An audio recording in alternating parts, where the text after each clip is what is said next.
passion above all else, ruled Italian sculptor and architect Gian Lorenzo Bernini. His extreme religious piety combined with a lifelong study of the sculptural form led to the introduction of a dynamic and exuberant style focused on emotional expressionism, which perfectly embodied the Baroque period. Like Michelangelo before him, he became a master of marble, while remaining equally fluent in other media. His manner and vision was so innovative, it pioneered a new era in European sculpture that has influenced the form to this day. Bernini was also a leading figure in the emergence of Roman Baroque architecture along with his contemporaries, the architect Francesco Borromini and the painter and architect Pietro da Cortona. His designs helped restore Rome to its former architectural glory through an extensive urban planning project taken on under his patronage by the powerful Roman popes of the time.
Gian Lorenzo Bernini was born in 1598, the sixth of 13 children of Angelica Galante and Pietro Bernini. Bernini's childhood was spent in Naples, and he began sculpting from an early age, working closely with his father, a successful Mannerist sculptor who carried out prestigious commissions in Naples and later Rome. Bernini was a deeply religious Catholic and created his first work at the age of 8. His father encouraged his skill, recognizing early the prodigy he would become. In fact, he was presaged, the Michelangelo of his age, according to Gian's son and biographer Domenico Bernini. This lifelong dedication to practice would lead to Bernini's development of his own style, which would go on to greatly contribute to the Baroque movement. The Bernini family moved to Rome in 1606 as Pietro was invited by the Pope to work on the Basilica Santa Maria Maggiore, Bernini's first sculpture. The goat Amalthea, with the infant Jupiter and a faun, was started when Bernini was 11 years old. It was reported that when Cardinal Maffeo Bernini visited the Bernini family workshop, he warned Pietro Bernini to be careful, as his son would soon surpass his father. This period had a significant impact on Bernini's artistic career, as Rome was a melting pot of artists of all types, from sculptors and painters to architects, masons, and goldsmiths. Work for artists in Rome was flush during most of the 17th century as popes funded the modernization and rebuilding of the city. Bernini's reputation for artistic mastery flourished in the city.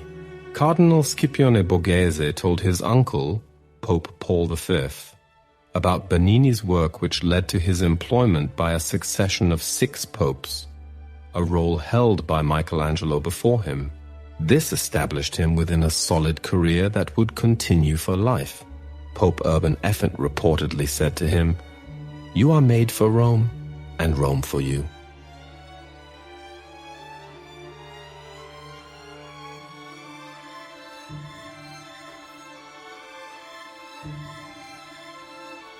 Bernini's first mature sculpture was of Saint Lawrence, completed in 1617.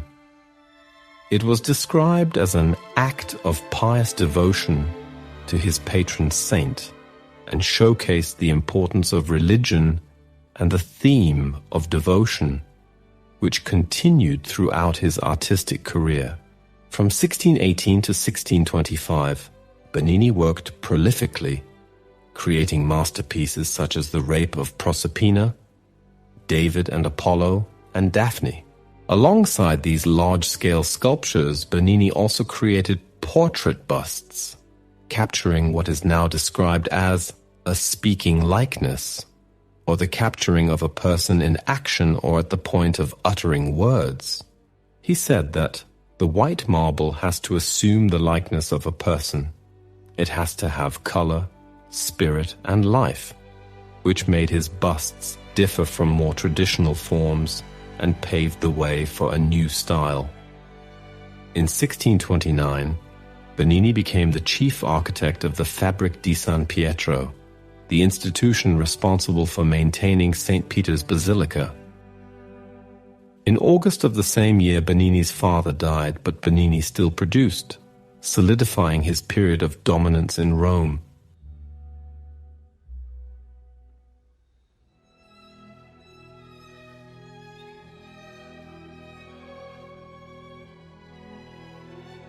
Saint Lawrence, circa 16 or 17. The Saint Lawrence of the Contini Bonacossi collection is a work by the young Gian Lorenzo Bernini, in which it is possible to glimpse his mature style. It was completed in the same period as the Saint Sebastian of the Thyssen-Bornemisza collection, and the influence of Michelangelo's work is evident in both sculptures. In particular, in Saint Lawrence, Bernini reinterprets the male nudes of the dead Christ in the Pietà in St. Peter's Basilica and the river god of Casa Buonarroti in Florence, combining the state of abandonment of the first with the exasperated torsion of the other. Another undeniable model is the figure of Adam in the creation of man on the vault of the Sistine Chapel. His reference to the figurative culture of the past, together with the technical skill and the focus on the expressions, make Bernini one of the protagonists of the Baroque era.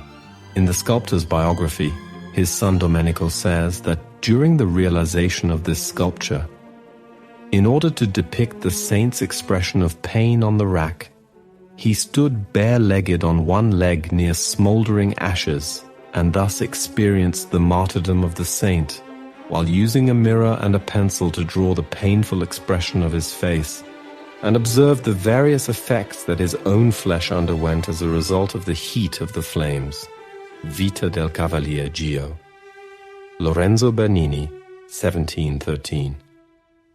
In fact, the saint's face, relaxed and looking up, shows how it is possible to transcend pain through contact with God, as will happen in the later female figures of Saint Teresa in the Ecstasy in the Cornaro Chapel in Santa Maria della Vittoria, and the Blessed Ludovica Albertoni in San Francesco a Ripa, both in Rome.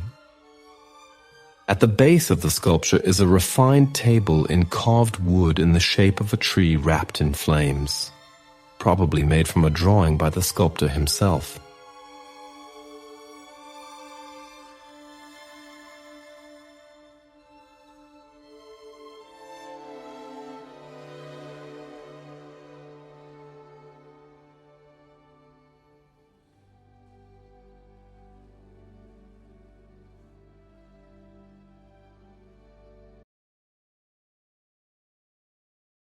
Damned Soul, 1619. This bust was created early in Bernini's career when the artist was 21 years old. It shows a man's screaming face, his features contorted with a wild expression of terror or even agony. This piece was commissioned alongside another bust, Blessed Soul, which portrays a young, beautiful woman looking up in blissful joy. When placed together, these sculptures juxtapose a duality of human emotion, the opposing spectrums between being blessed or being damned. As this piece looked down toward hell, the other represented looking up toward God. Damned Soul is believed by some to be a self-portrait. Bernini would have looked in a mirror, and some believe he even cut his arm to produce the agonized expression on his face.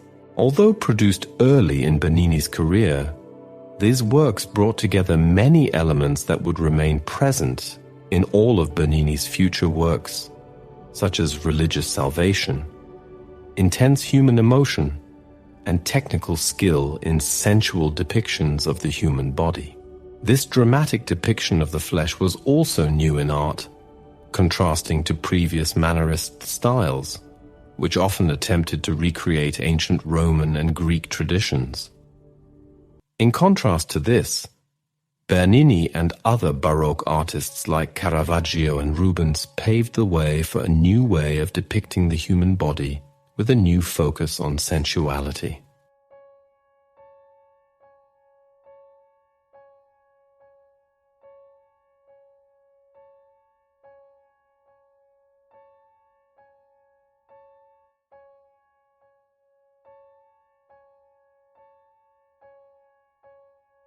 The Rape of Proserpina, circa 1621-1622.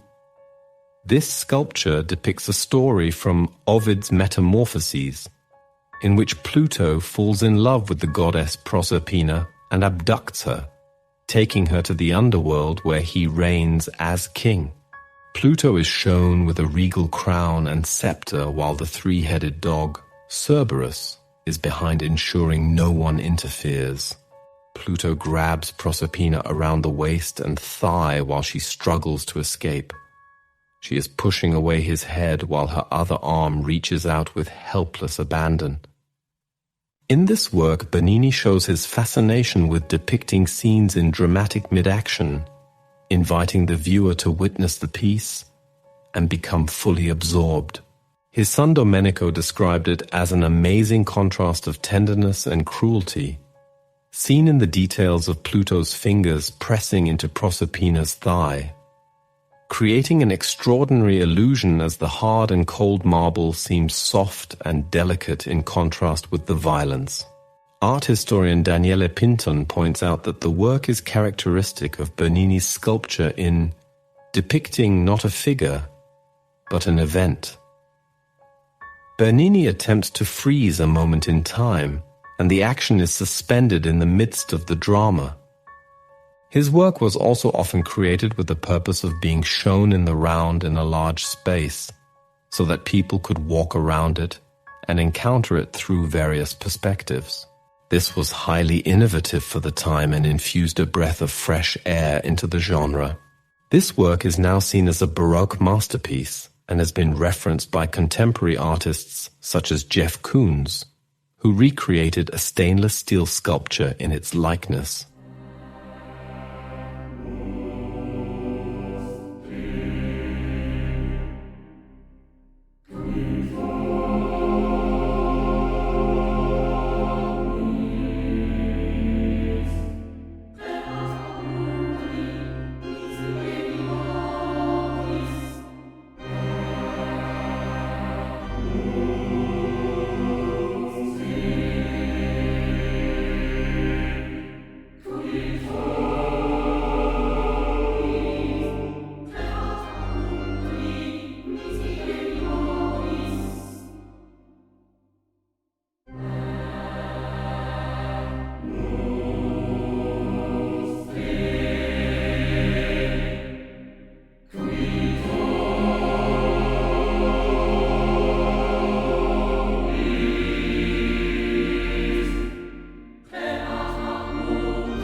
Apollo and Daphne, circa 1622-1625.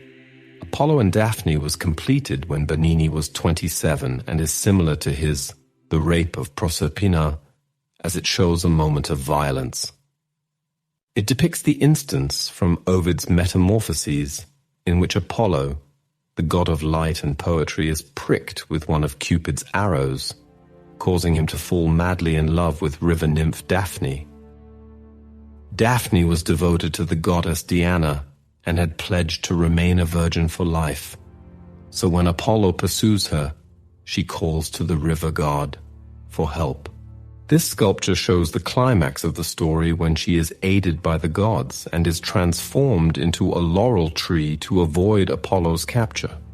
According to the story, Torpor seized on all her body, and a thin bark closed around her gentle bosom, and her hair became as moving leaves. Bernini's mastery of movement and drama between the two beings was unparalleled in his time. His sculptures broke the tradition of previous Renaissance sculptures as Apollo's robe whirls around the figures, encouraging the viewer to follow it around. And the composition shows the progression of Daphne's transformation. Daphne is shown as a woman made of flesh and skin from behind, but only by walking around the sculpture can the viewer see that her hair and outstretched arm are growing leaves and roots. This creates a theatrical effect, a moment of intense action and emotion that shows Bernini's skillful handling of the marble. Artist Peter Rockwell said that any sculptor who looks at Bernini's Apollo and Daphne can only come away astonished.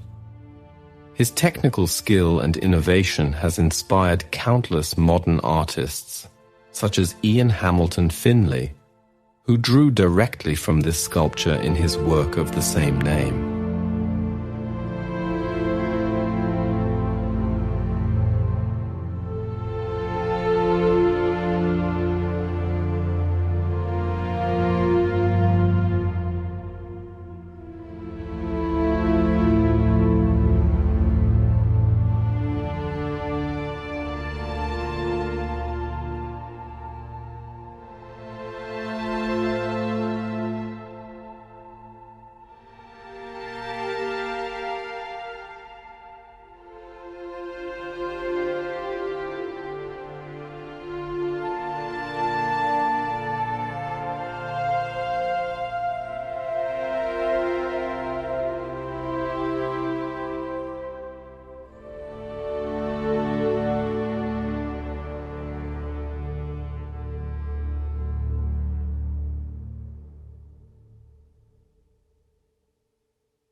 David.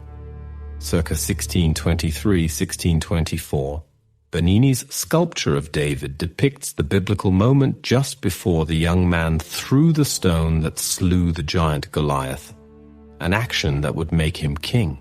His body is twisted and his facial expression is one of concentration and tension. His eyes are fixed on the target and his body is in a stance ready to swing his arm and throw the stone, like a spring about to be released.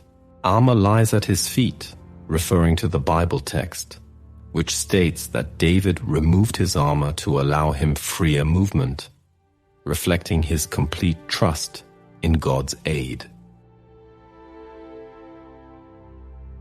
David was a popularly depicted subject by Renaissance artists and sculptors such as Donatello, Verrocchio, and Michelangelo. But Bernini's sculpture differed radically from the poised, forward-facing forms that were traditional. Also, instead of showing the moment after David has defeated Goliath, which was customary, he shows him about to fire. This sculpture shows Bernini's characteristic portrayal of the decisive moment, an idea coined by the famous photographer Henri Cartier-Bresson and practiced by many later artists. He shows the figure as part of a wider story by creating the illusion of movement through the figure's stance and facial expression. Art historian Emma Barker writes that Bernini's twisting figures and deeply carved draperies defy the limits of niches or pedestals and cannot be bound or framed by a single view. Instead, the viewer is encouraged to walk around the sculpture, taking it in from multiple angles to fully appreciate every detail. David's face was believed by Bernini's son to be a self-portrait, which may be how he achieved the exact expression he wanted, giving us insight into how Bernini worked. This sculpture shows a key change between the Renaissance and Baroque. Renaissance artists previously worked from ancient sculptures, whereas Bernini worked directly from life.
His association with the court of Rome lasted for 50 years, along with close ties to each pope. According to art historian Daniele Pinton, this was significant because the history of art affords no other examples with such characteristics, of such creative continuity, for such a long time, by the work of a single artist. Bernini worked closely with his brother Luigi and was naturally entrepreneurial, remaining the dominant sculptor and architect in the city. He often clashed with Francesco Borromini, another noted architect who often lost out on work to Bernini due to the Pope's favoritism. Bernini's workshop was organized like a factory. He rarely refused commissions and delegated work to his assistants, even collaborating once with Borromini on St. Peter's baldachin, despite their rivalry.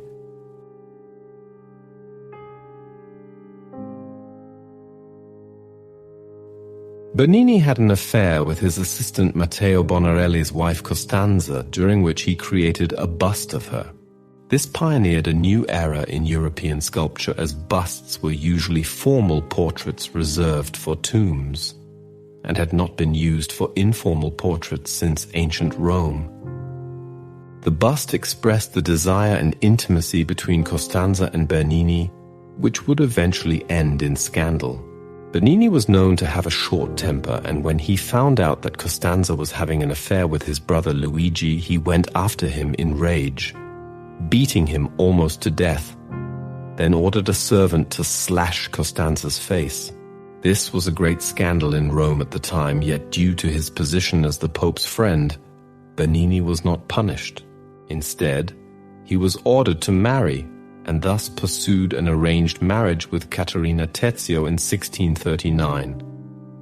They later had 11 children. In an ironic twist to this messy story, Luigi was banished from Rome and Costanza was imprisoned, convicted of adultery.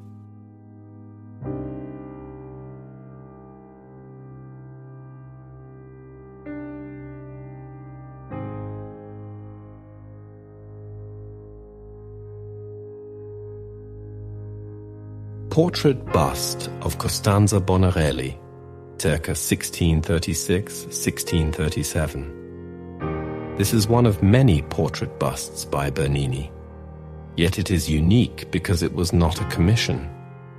It was a purely for pleasure project for the artist. It depicts Bernini's lover Costanza in partial undress. Her slightly open mouth contributes a great sensuality to the portrait, as it would have been carved from life. Costanza was married to Bernini's collaborator Matteo Bonarelli during their affair. To make matters worse, Costanza would go on to have an affair with Bernini's brother Luigi, which resulted in the artist ordering a servant to slash his lover's face. Because of the controversy, this piece has always fascinated viewers. But the real genius of the piece is in its showcasing of Bernini's specialty of creating a speaking likeness of a person caught in the act of talking or expression rather than merely posed. Bernini was reported to have said that the best time to render the mouth is when the subject has just spoken or is just about to begin speaking. One should try to catch this moment. The art historian Gombrich described his experience of seeing the bust in person. When I saw it last in the museum in Florence, a ray of sunlight was playing on the bust, and the whole figure seemed to breathe and come to life. Bernini has caught a transient expression which we are sure must have been most characteristic of his sitter. In Sarah McPhee's book, Bernini's Beloved, she writes that the bust captures the riveting individuality of the sitter, the passion of her youth, the recklessness of her behavior, the intelligence that would see her to wealth and success are all suspended in the stone.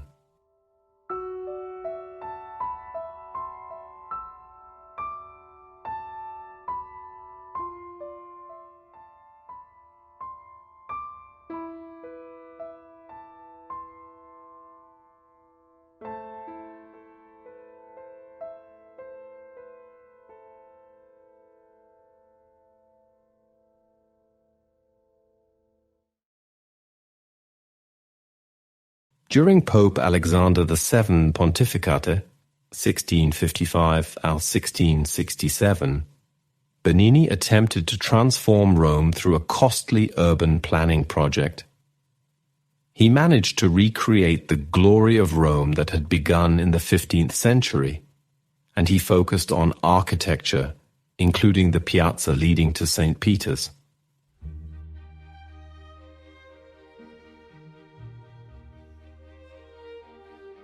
St. Peter's Baldachin, circa 1623 to 1634, St. Peter's Baldachin is an elaborately curvaceous bronze canopy designed by Bernini within St. Peter's Basilica in Vatican City. The canopy covers the high altar of the basilica and is a focal point due to its large scale and ornate design. The work consists of 4 helical columns raised on marble plinths with 4 large angels in each corner. On the top of the canopy is a sphere and a cross, symbolizing Christ's redemption. The baldachin sits directly under the dome of the basilica and on top of St. Peter's tomb. By being placed in this position, it simultaneously draws attention to the heavenly realm above, the earthly realm of the church, and hell below. It draws attention to the vast scale of the church and the scale of the people within it, serving as a visual reminder of the vastness of God's creation compared to the human beings inhabiting it.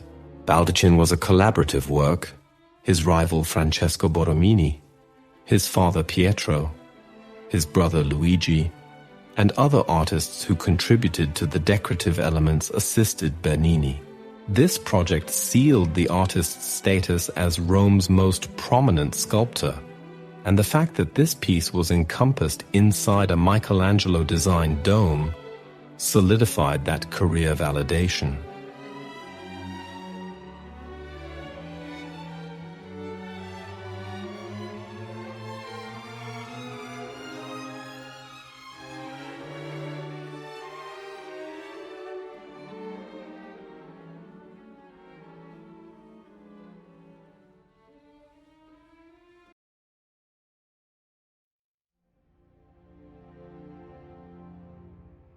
The Ecstasy of Saint Teresa, circa 1647-1652, Cardinal Federico Cornaro commissioned this work for his family chapel.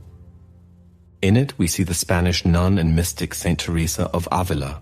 She is shown on a cloud, suggesting her ascension into heaven, with golden rays of light pouring down. A hidden window above the scene infuses it with natural light. A winged angel holds a spear about to be thrust into Teresa's heart as an expression of ecstasy floods her face. This work displays Bernini's technical brilliance and innovation in his manipulation of marble as the folds of Teresa's robes, rather than the controlled folds of classical sculptures, are shown whirling around Teresa, contributing to the sense of movement.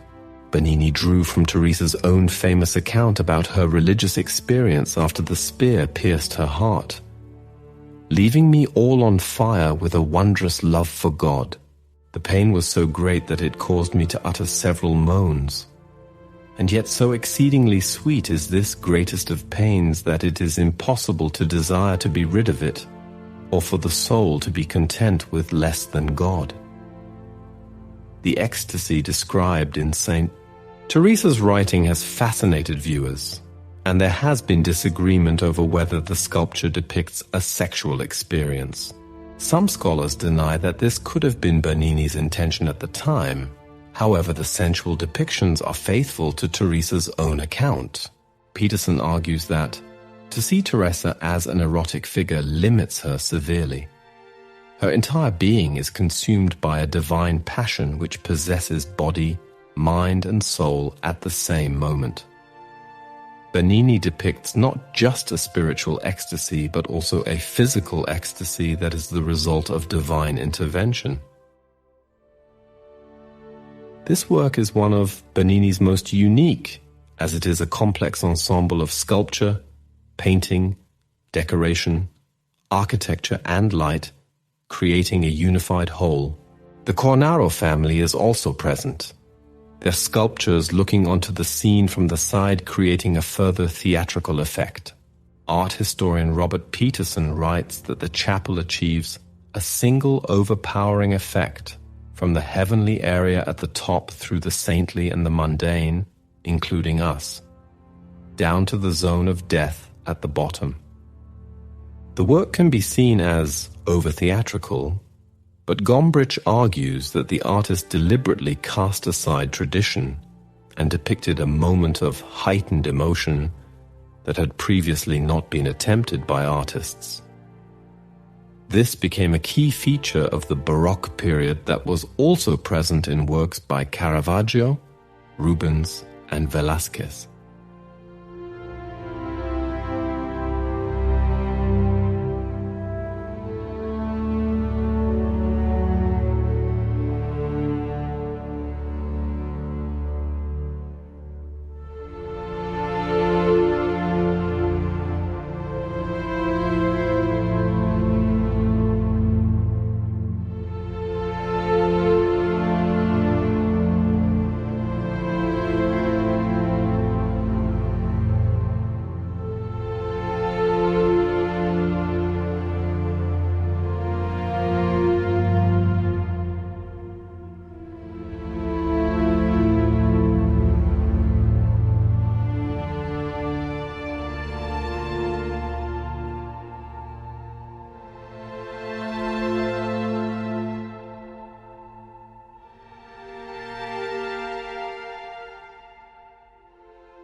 Bernini worked for a stint in Paris in 1665, and this was the only substantial amount of time he was away from Rome since arriving from Naples.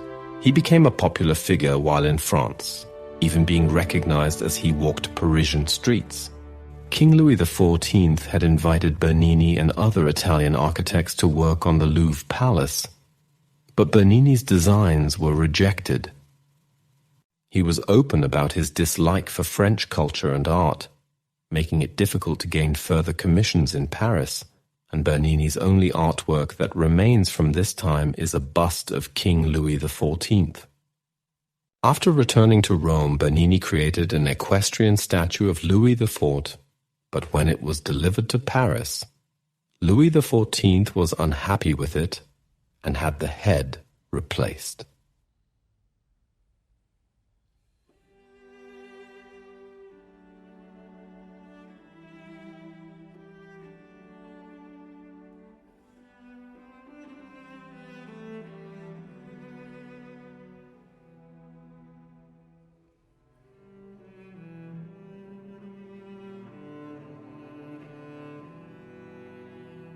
Bust of Louis XIV, 1665. The bust took just over 3 months to carve. According to Chantelou's diary, the process of selecting suitable marble blocks took several days to accomplish. While searching for a suitable block of marble to create the bust, there was some discussion with members of the court about whether or not Bernini would make a full-body statue or a bust. Once potential blocks of marble had been selected, Bernini began by taking drawings, none of which survive, and small clay models of the king. However, it seems that once he had done this initial work, Bernini chose to work only during sittings with the king. His pupil, Giulio Cartari, began work on carving down the chosen block of marble and would later do much of the drapery work. And then Bernini took over, taking 40 days to complete the work. He had hoped to have 20 sittings with the king during the final carving process, but in fact there were 13 of around 1 hour each. The bust is modeled heavily after an earlier bust that Bernini made almost a decade prior of Francesco d'Este, the Duke of Modena, and other than the fact that Louis's cloak was slightly longer horizontally, a person would not be able to tell that one was of higher nobility. Sculpted late in his career, the bust's grand nature, with its dramatic drapery and regal nature, can be seen as a continuation of the bust Bernini executed for Francesco d'Este. Despite not being an actual military commander, Bernini conceived of Louis in armor, drawing on notions of heroic kings such as Alexander the Great. Though a small man, Louis is figured as a stately character, fusing grandeur with a rich elegance of spirit. The drapery suggests the movement of wind, but also demonstrates the ability of the king to overcome such earthly distractions. He stares into the distance, perhaps as if giving a military commands, turning his face against the direction the wind is blowing. Bernini may also have explored concept of Louis as the Sun King in the portrait, relating the king's hair to sunbeams and the drapery as passing clouds. Yet the idealization of the king as a great emperor was also grounded in reality. It was a feature of Bernini's sculpture that he could combine abstract notions such as grandeur and nobility with precise individual characteristics of the sitter. Bernini paid careful attention to and played with the hair, eyes, nose, forehead, and the clothing of Louis, making subtle adjustments that allowed Bernini to give the appearance of the individual sitter, being without it being a slavish copy or a lifeless abstraction. To strengthen the military grandeur of the bust, Bernini designed a large globe to act as a pedestal for the bust, thus giving the appearance that the entire world was a platform for Louis's majesty.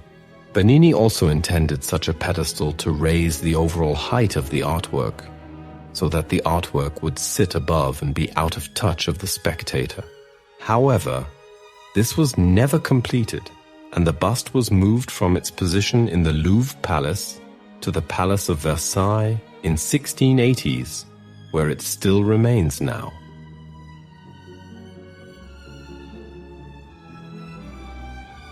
Back in Rome, Bernini continued to work for Pope Alexander VII, then Pope Clement IX, carrying out improvements for cathedrals and churches in the city. He also created Pope Clement IX's tomb monument and a statue of the successive Pope, Clement VI. Bernini's final work was Salvator Mundi, finished in 1679. It is a marble sculpture of Christ, which he described as his darling created out of devotion. He died in 1680 at the age of 81 and was buried alongside his parents in the Basilica di Santa Maria Maggiore.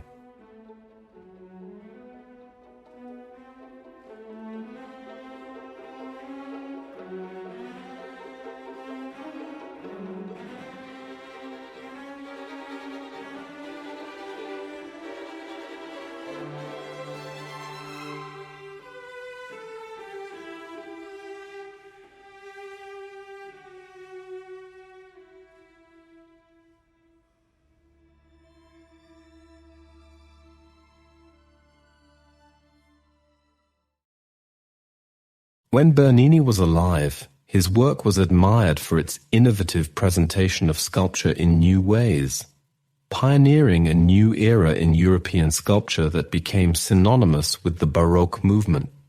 Leopoldo Cicognara wrote that perhaps no one, before or after Gian Lorenzo, has left so deep a mark on such a long period of art history. Bernini is synonymous with the Baroque. His work also went beyond what art was expected to do.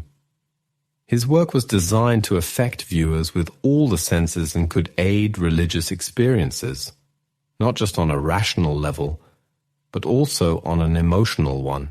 He had a major impact on the city of Rome, shaping its architecture and leaving a mark that few artists have since. Bernini is part of a succession of great Italian sculptors placed alongside Donatello, Michelangelo, and Canova. Bernini was not without his critics. By the end of his life, there was a reaction against the extravagance of his work.